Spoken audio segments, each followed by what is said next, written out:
دوستو، آج کی ویڈیو بنی اسرائیل کے 3 افراد کے بارے میں ہے جن کا ذکر نبی پاک صلی اللہ علیہ وآلہ وسلم نے فرمایا اور جس کی تحریر صحیح بخاری میں ہمیں ملتی ہے۔ تو پیارے دوستو شروع کرتے ہیں۔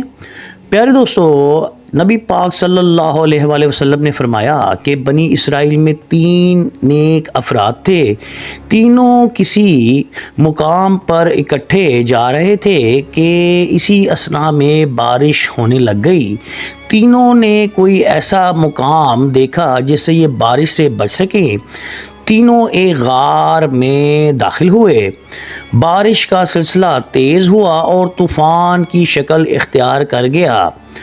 غار کے منہ پر پہاڑ سے پتھر آ کر گر گیا اور غار کا منہ بند ہو گیا۔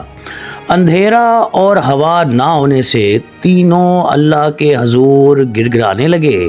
ان تینوں میں سے کسی ایک شخص نے کہا کہ آئیں دعا کریں اور اپنے کیے ہوئے نیک اعمال کے طفیل اللہ سے اس مقام سے رہائی حاصل کر سکیں۔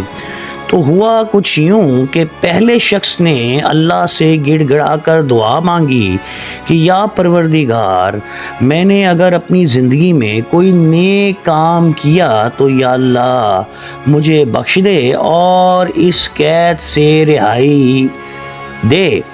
تو اس نے کہا، اے میرے پروردگار، اے غفور الرحیم، اے رحمان الرحیم، اے میرے مالک، تجھے تو پتہ ہے کہ میرے پاس بکریاں ہیں، میں ان کا دودھ دھوتا ہوں اور دودھ دھو کر اپنی فیملی اور اپنے بیوی بچوں کے لیے روزی کماتا ہوں، لیکن میں دودھ دھونے کے بعد سب سے پہلے اپنے ماں باپ کے لبوں پر یہ دودھ لگاتا ہوں تاکہ وہ اس دودھ کا ذائقہ اٹھائیں اور ان کی صحت اور تندرستی رہے۔ یا پروردگار، تو جانتا ہے کہ میں اپنے ماں باپ کی خدمت میں کوئی کسر نہیں رکھتا۔ میں سب سے پہلے یہ دودھ ان کو پلاتا ہوں اور وہ مجھے دعائیں دیتے ہیں۔ تجھے تو معلوم ہے کہ ایک دفعہ میں کسی کام سے دیر ہو گئی تو میں گھر پہنچا، میرے والدین ماں باپ سوئے ہوئے تھے۔ میں نے بکریوں کا دودھ دھویا اور پیالے میں دودھ ڈال کر اپنے ماں اور باپ کے سرانے آ گیا اور انتظار کرنے لگا کہ میرے ماں باپ اٹھ کر یہ دودھ پئیں گے۔ ساری رات گزر گئی، ماں اور باپ کا آنکھیں جب کھلیں تو انہوں نے مجھ سے کہا، بیٹا تو ساری رات ہمارے سرہانے کھڑا رہا۔ تو میں نے کہا، ماں جی اور ابا جی، جب تک آپ دودھ نہیں پئیں گے تب تک میں اور آگے دودھ نہیں کسی کو دوں گا، تو لہٰذا میں نے ان کو دودھ پلایا۔ یا پروردگار، اگر میری نیکی تھوڑی سی بھی ہے تو یا پروردگار مجھے اس مشکل اور امتحان سے ہمکنار کر۔ تو ہوا کچھ اس طرح کہ اللہ تبارک تعالیٰ نے غار کے منہ سے پتھر کو تھوڑا سا کھسکا دیا اور روشنی آ گئی، ہوا تھوڑی سی آ گئی۔ دوسرے شخص نے بھی کچھ اسی طرح کی دعا مانگی کہ اے پروردگار، تو جانتا ہے کہ میں نے کبھی کسی مزدور کا حق نہیں مارا۔ ایک دفعہ ایک مزدور نے میرے چاولوں کے کھیتوں پر کام کیا، میں نے اس کی اجرت کم و بیش جو آج کل آپ دوست سمجھ لیں کہ 10,000 روپے کے چاول یا 10,000 روپیہ اس کا ہوا، لیکن وہ کسی وجہ سے اس سے ناراض ہو کر چلا گیا۔ اس بندے نے کہا کہ یا پروردگار، آپ تو جانتے ہیں کہ میں نے اس کے پیسے ایک جگہ پہ رکھ لیے اور پھر کاروبار میں لگا دیے اور اس شخص کا انتظار مزدور کا کرتا رہا۔ سال بیت گئے، میں انتظار کرتا رہا اور ان چند روپوں میں لاکھوں اور بھینسیں، گائیں، بکریاں کھیت بن گئے، حتیٰ کہ 22 سال بیت گئے۔ اے میرے اللہ، آپ تو جانتے ہیں کہ میں کسی کا حق نہیں مارتا۔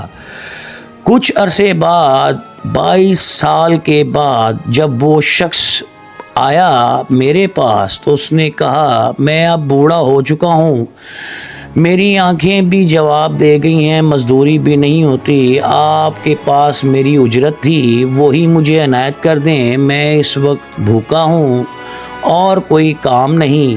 تو یا پروردگار، آپ تو جانتے ہیں۔ میں نے اس کو کہا، بھائی تیری یہ گائیں بھی تیری، کھیت بھی تیرے، میں نے تیرے یہ پیسے اس میں انویسٹ کر دیے تاکہ کاروبار میں جب تم آئے تو یہ میں تمہیں دے سکوں۔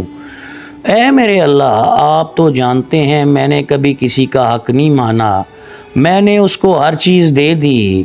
اگر میری یہ نیکی قبول ہے تو یا اللہ ہمیں اس مشکل سے نجات فرما۔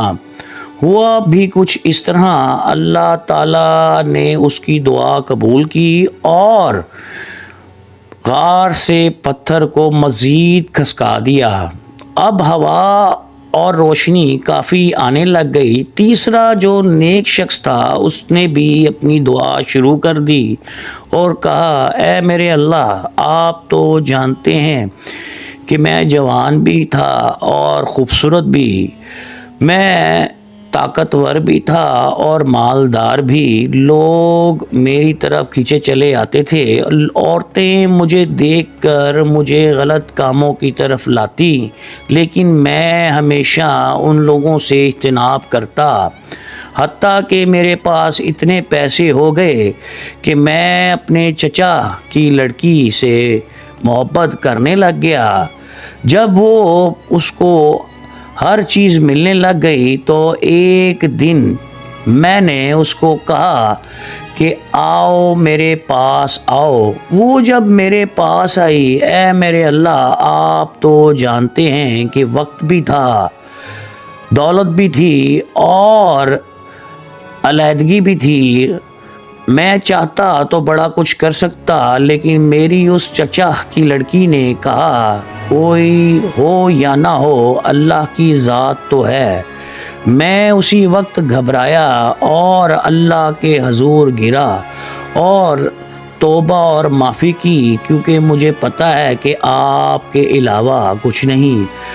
میں نے اگر کوئی نیکی کی تو یا پروردگار میری دعا کو قبول فرما اور مجھے اس مشکل سے نجات فرما۔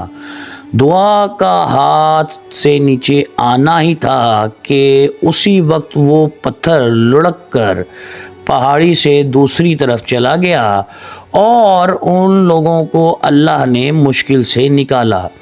میرے پیارے دوستو، یہ جو میں نے آپ کو واقعہ سنایا ہے، اس کا مطلب یہ کہ آپ اپنی زندگیوں میں نیک اور کام کریں، اللہ کی ذات بھی خوش ہوتی ہے، اور اگر آپ اللہ کے ساتھ مل کر میرے پیارے نبی صلی اللہ علیہ وآلہ وسلم کی سنت پر عمل کر کے پیارے دوستو غریب اور مفلوج لوگوں کی مدد اور ہیلپ کریں گے تو پیارے دوستو آپ کو جنت الفردوس میں جگہ بھی ملے گی، اور پیارے دوستو نادار لوگوں کی مدد کرنے سے اللہ کی ذات بھی آپ سے خوش ہوگی۔